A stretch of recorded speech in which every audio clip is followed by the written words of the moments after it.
Hello friends, आपका स्वागत है इस वीडियो में। आपको ये गेटअप देखकर थोड़ा अजीब लग रहा होगा। ये क्लॉक है। क्या है ये? क्लॉक। हिंदी में इसे चोगा कहते हैं। आपको ये ड्रेस देखकर थोड़ा मिस्टीरियस टाइप का लग रहा होगा, एडवेंचर लग रहा होगा, सीक्रेसी लग रहा होगा। क्यों? क्योंकि हो सकता है कि मैंने अंदर कुछ छुपा रखा है। तो आपको लग रहा है एडवेंचरस मिस्ट्री टाइप का कुछ कि अंदर कुछ है, और सीक्रेसी के अंदर कुछ छुपाया गया है। तो ये है एक क्लॉक, और इसके अंदर है, देखिए, ये एक डैगर है। क्या है ये? डैगर। तो हम इससे याद करेंगे क्या? Clock and dagger. वैसे ये क्या है? Dagger. Anything that involves mystery, adventure and secrecy. तो ये क्या हुआ? Clock and dagger.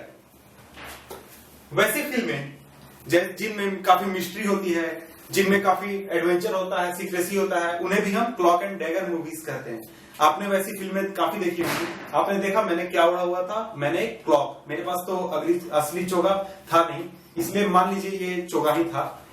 तो वैसी फिल्में जो इन्वॉल्व करती है मिस्ट्री, एडवेंचर और सीक्रेसी, वो होती हैं क्लॉक एंड डैगर मूवीज। इस तरह से आपको थोड़े हेल्प मिलेगी याद रखने में। मैंने क्या उड़ा हुआ था? चोगा उड़ा हुआ था, और मेरे हाथ में था डैगर। तो क्लॉक एंड डैगर, इसका मीनिंग हुआ anything that involves mystery, adventure and secrecy.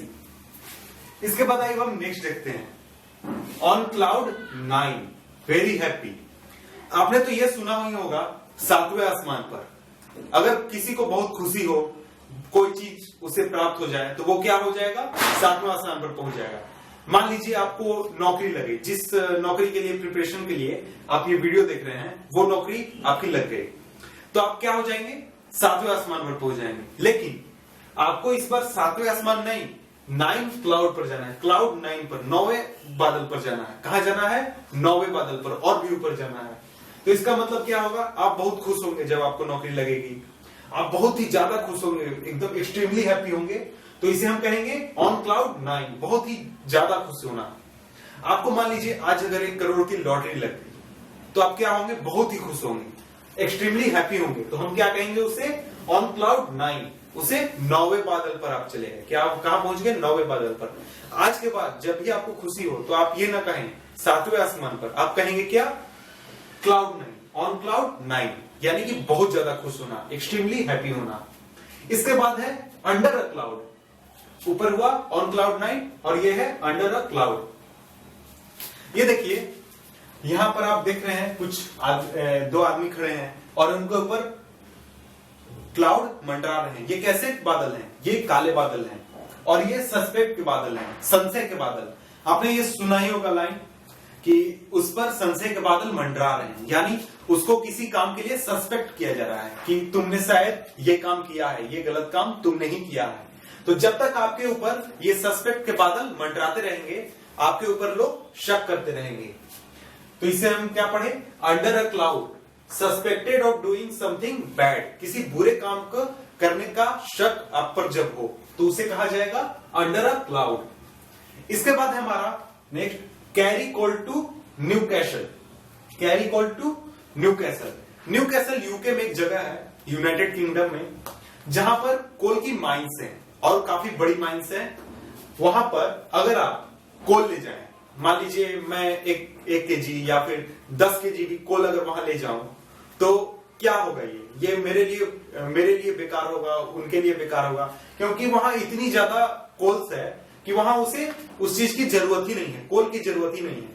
तो इसका मतलब हुआ carry coal to Newcastle का, supply something where it is not required. वैसी जगह किसी चीज को ले जाना जहां उसकी कोई अहमियत नहीं है, कोई जरूरत नहीं है। मान लीजिए अगर मुकेश अंबानी को मैं 100 रुपए देने जाऊं, मुकेश अंबानी इंडिया का सबसे अमीर है, उसे अगर मैं 100 रुपए देने जाऊं या फिर किसी और करोड़पति को देने जाऊं, तो उसके लिए वो कोई अहमियत ही नहीं रखता है। अहमियत उनके लिए रखता है जिनको उस 100 रुपए की जरूरत है। तो carry coal to Newcastle का मतलब हुआ supply something where it is not required. इसके बाद है टू टर्न वंस कोट। इसका मतलब हुआ चेंज लॉयल्टी। आप जानते ही होंगे डॉक्टर कैसे कोट पहनते हैं, व्हाइट कोट पहनते हैं। लॉयर कैसे कोट पहनते हैं? ब्लैक कोट पहनते हैं। यहाँ पर हम उस कोट की बात नहीं कर रहे, यहाँ पर हम कोट का मतलब लॉयल्टी ले रहे हैं। क्या? Loyalty. To turn one's coat, coat बदलना या फिर यानी कि लॉयल्टी बदलना, यानी पक्ष बदलना। आप किसी पक्ष से होकर उसके विरोधी खेमे में शामिल हो जाएं तो कहा जाएगा टू टर्न वंस कोट, यानी अपनी लॉयल्टी बिल्कुल विपरीत धारा में बदल लेना। तो वो होगा to turn one's coat, change loyalty. आज मैं किसी आदमी के लिए काम करता था और कल उसे छोड़कर मैंने उसके विरोधी को या फिर किसी और आदमी के लिए काम करने लगा, तो क्या होगा? इसे कहा जाएगा टू टर्न वंस कोट, यानी कि चेंज लॉयल्टी। इसी से वर्ड आया है turncoat.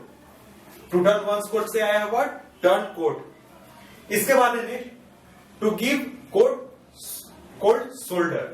To give cold shoulder. आप अगर किसी के घर जाते हो और वो आपसे बहुत खुश हो, आपसे मिलकर बहुत हैप्पी हो, खुश हो, तो वो क्या करेगा? आपको वार्म वेलकम करेगा। क्या करेगा? वार्म वेलकम, कि आप आइए, आपका स्वागत है, आपके आने से हम बहुत खुश हुए। क्या करेगा वो? Warm welcome. इसी तरह से हम देख सकते हैं अगर कोल्ड वेलकम हो तो उससे आपके आने से कोई फर्क नहीं पड़ता। वो बल्कि चाहता है कि आप जितनी जल्दी वहां से निकल जाए उसके लिए अच्छा हो। तो क्या होगा? ये कोल्ड। इसी से हम याद कर लेंगे टू गिव कोल्ड शोल्डर। क्या कर रहे हैं? हम किसी का उतनी इच्छा से स्वागत नहीं कर रहे, हम चाहते कि वो जल्दी जल्दी निकले, हमसे दूर हो। तो हम क्या चाहते हैं? To not behave in friendly manner, किसी से फ्रेंडली मैनर में बात न करना, थोड़ा र्यूड बात करना कि वो मेरे सामने से हट जाए, वो मुझसे ना मिले। तो क्या होगा? To give cold shoulder. इसके बाद नेक्स्ट है cook the books. Cook the books, alter facts और फिगर डिसऑनेस्टली और इलीगली। अगर किसी भी फैक्ट को या फिर फिगर को हम चेंज कर दें अपने फायदे के लिए या फिर किसी फायदे के लिए, डिसऑनेस्टली, ईमानदारी से नहीं, और इलीगली, जिसकी परमिशन नहीं है। फॉर एग्जाम्पल चार्टर्ड अकाउंटेंट, उनका काम क्या होता है? उनका काम होता है टैक्स तय करना कि कोई कंपनी सरकार को कितना टैक्स पे करेंगी, ये वो निकालते हैं कैलकुलेट करके। अगर वो गड़बड़ी करने लगे उस लिस्ट में ताकि कंपनी को प्रॉफिट हो और सरकार को टैक्स कम देना पड़े, तो वो क्या होगा? अल्टर फैक्ट्स और फिगर डिसऑनेस्टली, यानी कि कुक द बुक्स। सीए क्या कर रहे हैं? कुक द बुक्स कर रहे हैं। वो फैक्ट्स को अल्टर कर रहे हैं, इलीगली अल्टर कर रहे हैं और ईमानदारी से नहीं कर रहे हैं, तो इसे हम कहेंगे कुक द बुक्स। इसके बाद है कट कॉर्नर्स। कट कॉर्नर्स, इसका मतलब होता है डू समथिंग इजिली, क्विकली और चीपली। अगर कोई काम हम जल्दी जल्दी करना चाहते हैं, फॉर एग्जाम्पल अगर किसी काम के लिए डेडलाइन है, क्या है ये? डेडलाइन। मान लीजिए मुझे एक बिल्डिंग बनानी है और बिल्डिंग बनाने के लिए सरकार ने मुझे डेडलाइन दी है 1 महीने की, तो 1 महीने में मुझे लगता है कि काम कंप्लीट नहीं हो पाएगा, इसलिए मैं क्या करूंगा? काम को जल्दी जल्दी निपटाना शुरू करूंगा। जहां पर अच्छे क्वालिटी की जरूरत थी वहां मैं चीप क्वालिटी देना शुरू करूंगा। उसके लिए कुछ नियम तोड़ने पड़े तो मैं नियम तोड़ूंगा। अगर मुझे कुछ रियल स्ट्रक्चर में चेंज करने पड़े तो उसके लिए भी मैं तैयार हूं कि चलो इधर कमरा नहीं बनाकर इधर कमरा बनाता हूं। तो मैं क्या कर रहा हूं? मैं कट कॉर्नर्स कर रहा हूं। कोई भी चीज को इजिली, क्विकली और चीपली कर रहा हूं, वो भी नियमों को तोड़कर और उसके कंटेंट में बदलाव करके, तो उसे हम कहेंगे कट कॉर्नर्स करना। इसके बाद है शीट एंकर। क्या? Sheet anchor. आप एंकर जानते होंगे। एंकर, ये देखिए यहां पर हमने एक एंकर का फिगर बनाया है जिससे आपको काफी हेल्प मिलेगा। एंकर का उपयोग होता है नावों में, शिप्स में, ताकि नावों को एक जगह पर टिका कर वो रखें, नावों को एक जगह पर टिका कर रखें, वो इधर उधर बह कर ना चले जाए। लेकिन सीट एंकर्स जो होते हैं उनसे भी हेवी एंकर्स होते हैं और इनका उपयोग बवंडर या फिर तूफान के समय किया जाता है ताकि तूफान में नाव या फिर शिप एक जगह टिका रहे। वैसे ही रियल लाइफ में या फिर समाज में या फिर आपके लिए अगर कोई प्रॉब्लम आ गया, कोई प्रॉब्लम्स आ गए और उस समय आपके लिए जो सबसे ज्यादा हेल्पफुल हुआ, जो सबसे ज्यादा आपको मदद करे या फिर जिस वजह से आप सबसे ज्यादा इस परेशानी से निकल पाए, सबसे ज्यादा हेल्पफुल हो आपके लिए, उसे हम कहेंगे शीट एंकर। यहां पर देखिए ये एक एंकर है, इसी से आप आसानी से थोड़ा सा याद कर सकते हैं। शीट एंकर आपने हमने एग्जांपल देखा, sheet anchor is that which helps more than anything else when problem occurs. अगर आप पर कोई परेशानी आए, कोई भी परेशानी, किसी भी तरह की परेशानी आए, और उस समय जो चीज आपको हेल्प करे, सबसे ज्यादा मदद करे आपको उस परेशानी से निकलने के लिए, तो उस चीज को हम कहेंगे शीट एंकर। क्या? Sheet anchor.